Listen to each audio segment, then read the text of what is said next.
Ndryshe nga çfarë është realiteti këtu, që ka një turm në bulevard, një turm shumë biodiverse, që nga të marrët që fusin rrethin katror dhe pastaj i quajnë rrethin katror, tek lloj-lloj personazhesh që kërkojnë like dhe që jetojnë me like, influencera që fitojnë paratë e dynjas përmes rrjeteve sociale dhe spaguajnë një kokërleku taks.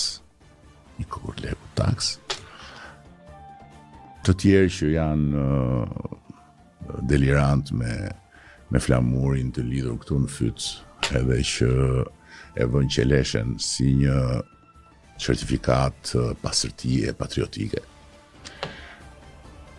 Të tjerë që janë realisht shqetësuar, vajzat e djem që duan të shfrynë pakënaqësitë e tyre, e të tjerë, është një turm normale. S'ka si problem. Por kjo që turma normale kthehet në qindra mijëra njerëz që po vlojnë në Shqipëri, do dëmtoj turizmin çuna goca.